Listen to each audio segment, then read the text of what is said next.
What's up, guys? Welcome back to our YouTube channel. If you're new here, I'm Giselle and this is Shanae, and today we are going to do the top 5 weirdest, creepiest, and freakiest crime scenes, and we are going to tell you about them, and then we are going to rank them according to us from 1 to 5. And also, just before we start the video, I just want to say that there's 50% of you that watch our videos that is not subscribed, so please go subscribe. It's free, guys, and it helps us out a lot. So let's get into the video.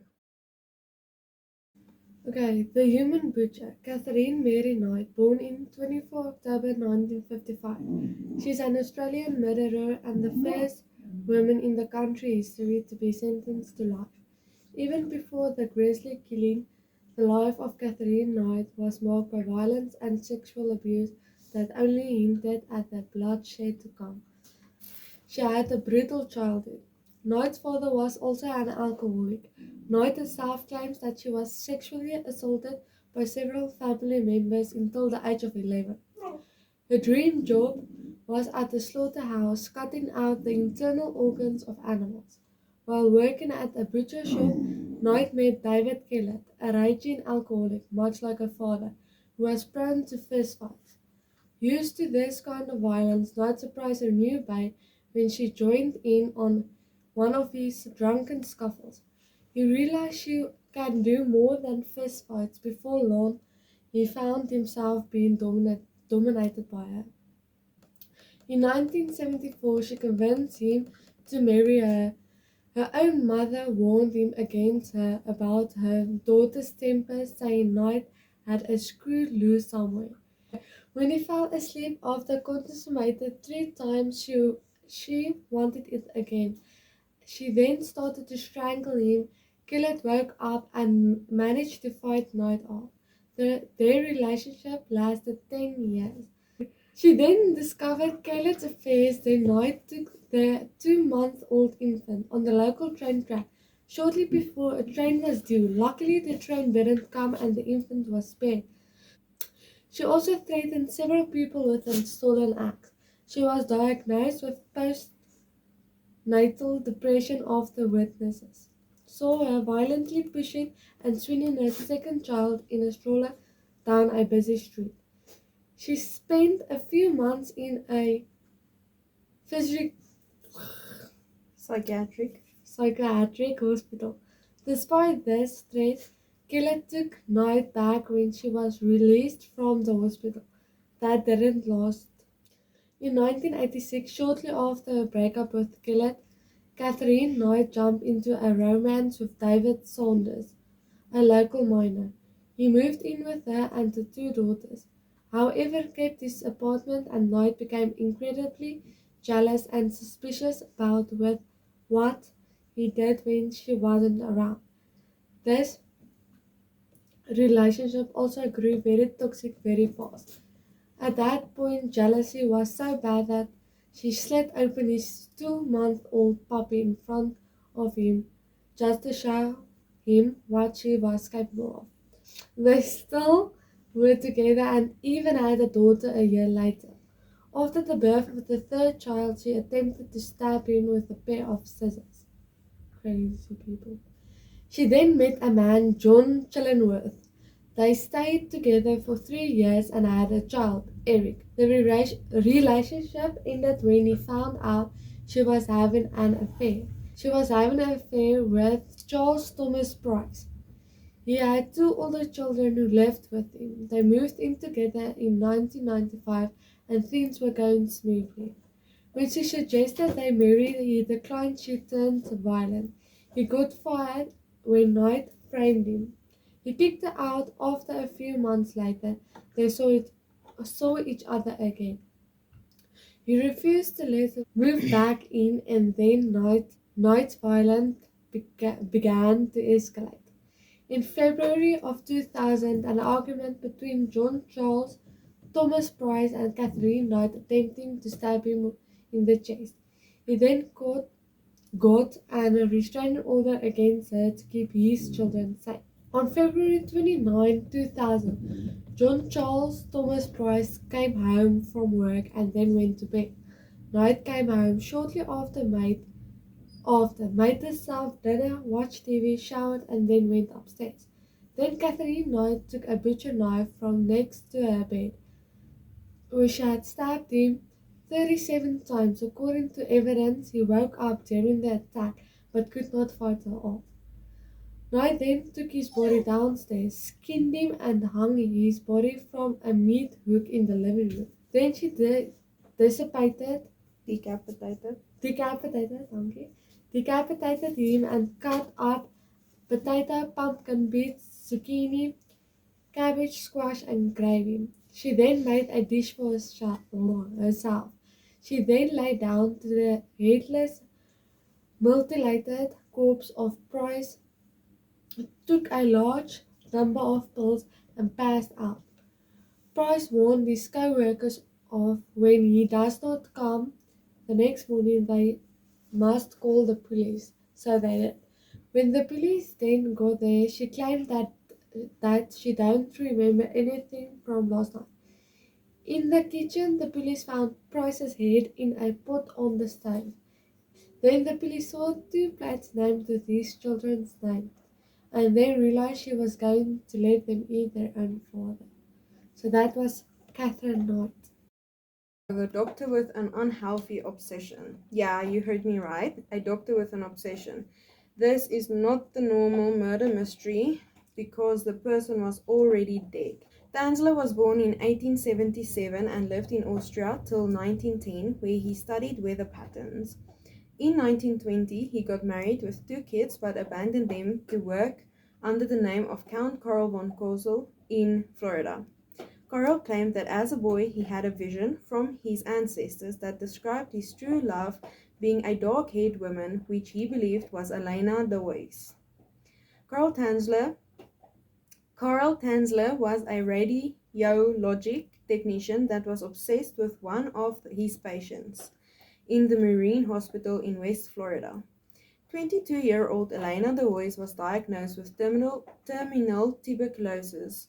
Karl did everything in his power to save her that her family agreed to. He also declared his undying love for her while spoiling her with gifts, but she didn't feel the same way and she told that to Tanzler. Unfortunately, Elena died 25th October 1931 from her disease, and Karl insisted to pay for her mausoleum, which the family didn't knew he had a key for. Karl went to visit her grave at night for 2 years. During this period, he was also fired from his job at the hospital for unknown reasons.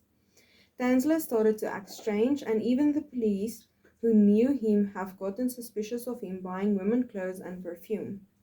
Rumor had it when he stopped to visit her grave that he was living with the corpse at home. Remember, this was 2 years after she was buried. Someone said he saw Tanzler dancing with a life-size doll in his house, and in 1940 the rumors reached Florinda, Elena de Weir's sister. Tanzler then showed her the corpse after she paid him a visit. She thought it was only a fake remake of her sister. Karl admitted that he broke into the grave in April 1933 and took her body in a cart back to his house, where he preserved her body for almost 7 years. He stuffed her with hangers, wires, and rags to retain her body shape. He plastered up her face with mortician wax. He replaced her eyes with glass one and made a wig to staple to her scalp after her own hair fell out. He also used anything and everything to hide the smell of her corpse rotting. The most creepiest thing was a tube found in her private areas, but there was no definite evidence that he committed necrophilia. But he did keep her in his bed, dressed up with jewelry, and sprayed her with perfume. Weird. Nee. Tanzler stored her corpse in a laboratory that he built himself that he called Elena's airship. He wanted to use the plane-shaped thingy to bring her back to life. How? I don't know. According to all that's interesting,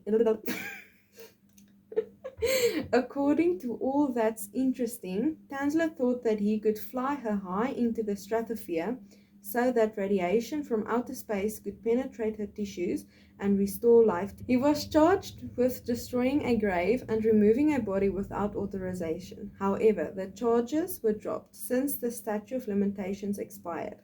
After his arrest, the public's reaction was sympathetic. He was seen with pity, not disdain. Before Hyos's remains were laid to rest in an unmarked grave, her modified corpse was put on display at a funeral home where over 6,000 people came to see her remains. On to the next. Next is the Asset Bath murder. John George Hyde was a British serial killer who operated in the mid 1940s. He was born in the 1909 and grew up in a middle class family. Hyde, Hyde did not start out as a killer. He grew up going to classical musical concerts and was awarded several scholarships as a young man. He showed a talent for chemistry, which he later used to help him commit his crimes. His good boy act ended at the age of 25 when he was arrested for fraud months after marrying. His newly married bride left him and his relatives didn't want anything to do with him. H was released from prison where he moved to London and became a chauffeur. Even though he was arrested for fraud, he continued to swindle do-gooders of their money. He wanted money. I don't know, he wanted the sugar mama, sugar daddy, anything he could get. But okay. In 1939, he was arrested again and sentenced for 4 years for fraud. While in prison, he realized that his biggest mistake was that he left his victims alive to report the crimes. He then began to research Georges Alexandre Sarret, a French murderer whose signature move was to dissolve victims in sulfuric acid. He practiced on mice to see how long it takes and how much acid he would need. His first known murder occurred in 1944 when he killed a friend and associate, William McSwan. Hyde was jealous of McSwan's seemingly lavish lifestyle. Hyde had convinced McSwan that he had developed a new process for extracting gold from old coins, and he convinced McSwan to invest a large sum of money, around $10,000, into the project. I murdered McSwan to cover up the fact that he had spent the money and had no intention of following through on the project. I dissolved McSwan's body in 40-gallon sulfuric acid in a workshop he had rented for the purpose. He then poured the resultant sludge down a drain. Disgusting. Oh, gross. H went on to commit several more murders using the same method, including killing a couple who had hired him to help sell their house and stealing their money because he developed a gambling addiction and flew through the money faster than he thought. It's like drugs, people. Don't do drugs. And don't gamble. Yeah. He even attempted to kill one of his own lawyers in order to prevent him from revealing evidence against him at the trial. His downfall came when he tried to sell some of the belongings of one of his victims to a jeweler. The jeweler became suspicious and contacted the police, who discovered the remains of several bodies in the acid barrels in Hage's workshop. Hage was convicted of murder in 1949. He was sentenced to death by hanging. He was executed later that year. Okay. Then, the Cope Cannibal, the flesh-eating fetish. Isai Sagawa, born on 26 April 1949, described his urges for human flesh as a fetish. Isai said that for as long as he can remember, he had cannibalistic urges, and in first grade he noticed his classmates' thighs and thought to himself, that looks delicious. Don't look at me, man. He liked the fairy tale Hansel and Gretel, and I wonder why. Isaiah also believed that the reason why he craves human flesh can be explained, and no one will understand that don't share his urges. Jeffrey and he would have been nice friends. According to all that interesting, his direct words is His direct words is, it's simply a fetish. For example, if a normal man fancies a girl, he'd naturally feel a desire to her as often as possible, to be close to her, to smell her and kiss her, right? To me, eating is just an extension of that. Frankly, I can't fathom why everyone doesn't feel the urges to eat, to consume other people. Because they are meat to eat, not human flesh to eat. He said that you won't understand, you don't share the same urges. But He stop. saw he saw a psychiatrist for his urges at 15 years old, but it didn't help him. In 1981, he acted on his desires after 32 years repressing them. Isaiah moved to Paris to study literature, and this is when his urges took over his urges took over, and that's what he said in his book, In the Fog. Every night he would bring a girl home and thought about it to shoot her from behind. He didn't though. He wanted to. He said that it was more about carrying out the ritual of killing the girl no matter what, despite the desire to eat them. So then he didn't care about eating her, he just wanted to kill her. So Isaiah ate his first person. Renee Harteveld was a Dutch student studying with Sagwa. He befriended her and invited her to his house for dinner and gained her trust. He attempted to kill her once before finishing the job. The first time the gun misfired, and this motivated him even more because he said that simply he just had to kill her. The following night, Harteveld was killed instantly. Sagwa said he thought about calling an ambulance, but he also remembered that this is what he was waiting for 32 years. Immediately after killing her, he committed necrophilia and he began to cut her open. He said to describe, as soon as he saw the meat, he tore a chunk off and threw it in his mouth. He said it was a historical moment for him. He only had one regret, and that was not eating her while she was alive. His ultimate intention was to eat her and absorb her beauty, and not to kill her. 2 days after Sagwa disposed of the rest of the corpse in 2 suitcases in a cab, so he froze the pelvic area and disposed of the legs, the torso, the head in suitcases. The taxi dropped him off at Bois de Boulogne Park, which had a lake inside. He wanted to throw the suitcases in the lake, but many people noticed the dripping blood and notified the French police. The police found him and questioned him. His response was straightforward, a confession. I killed her to eat her flesh. Isaiah awaited trial for 2 years in the French prison before Judge Jean-Louis Banguri declared him legally insane, dropping the charges and ordering him to be held in a mental institution. He was sent back to Japan, where he was supposed to spend the rest of his days in the Japanese mental hospital, but he didn't. Because the charges were dropped in France and the case was closed in France, they had nothing to send to Japan to keep him in the hospital, so they had no choice of letting him go free. On August 12, 1986, Isaac checked himself out of the hospital in Tokyo and he was free ever since then. This entire situation did not get rid of his urges. He said that he wanted to eat another person before he died.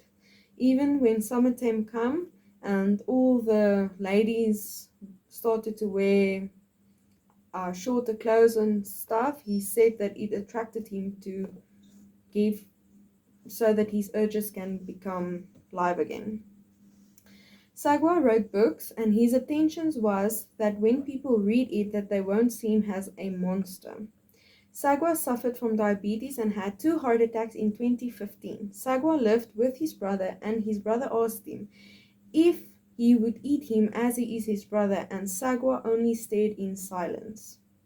Ise was popular in Japan for his cannibalistic actions, that I don't know even how, but he died at the age of 73, November 24th, 2022, last year from pneumonia. Luckily he died. Yeah, last year. He could have eaten me. No. Okay, the last one is the child slayer. Dane Downs is an American woman who was convicted of murdering her own daughter and attempting to murder other 2 children on May 1983 in Springfield, Oregon. So, Hermione. For years, Dane Downs seemed to have a wonderful life. She was married to a high school sweetheart, worked part-time at a local thrift store, and had 3 children: Christy Ann, Cheryl Lynn, and Stephen Daniel. But that idyllic image shattered in the early 1980s. In 1980, her husband Stephen Downs divorced her after he became convinced that young Danny wasn't his son. Downs tried to become a surrogate, but failed with the psychiatric test indicated signs of Psychosis. She found a brief solace in a new lover until he left her because of her children. So Downs decided to murder them so she could be with him. Shush! On that day, Downs drove her 3 children to an isolated location and shot all 3 of them multiple times with a .22 caliber pistol. Her 7-year-old daughter Cheryl died from her injuries, while her 2 other children, Christy and Danny, survived but were seriously injured. When interviewed by the police, Downs claimed that a shaggy-haired stranger had attempted to carjack her and then shot her children. However, authorities soon became suspicious of Downs' story after several inconsistencies. After several inconsistencies. Shut up here. Downs' behavior and struck many observers as strange and inappropriate for a grieving mother. The police also discovered that Downs had been leading a promiscuous life and was involved in an unstable relationship. Downs lied and said she didn't own a gun, but a search warrant revealed otherwise. Police also found a diary which was filled with references to Knickerbocker, the new lover, and his hesitancy about the relationship. The witness who saw her drive slowly after the shooting only furthered suspicion. She was arrested on February 28, 1984, and when Christie regained her speech, shut up! The facts were clear. When she was asked who shot her, the girl replied simply, my mom. Dane Downs had tried to murder her own kids and driven slowly to the hospital in hopes they would bleed out. And in 1984, Dane Downs was convicted and sentenced to life in prison. Dun, dun, dun. Okay, guys, so that was our 5 murders, creepy, weird Thingamajiggy. stories, thingamajiggies. So now we are going to rate them. I think this cannibal one should be first. So the fetish one, the food fetish, the human fetish, yeah, is first. Then who do you think must be in second? The human butcher. Yeah. Okay, She then wanted to- second is the human Oh. butcher. And I think third should be what's The my door one. Yes, the door one. The doctor with an unhealthy obsession. And And then fourth, I think it must be the acid bath. bath. Yes. And then then lastly- the child slayer. Yes. Oh. Even though it sounds weird, the others were way worse. Oh. Who would want to sleep next to a corpse for more than 7 years? And who also wants to kill their children for a man? Yes, love isn't that good. No. If you have it, you have it. If you don't, you don't. Don't kill your children just for a man. Okay, thank you guys for watching. Okay, but please go like and subscribe and Comment down below in what order you would have put in the 5. What's your worst to not so worst? ciao.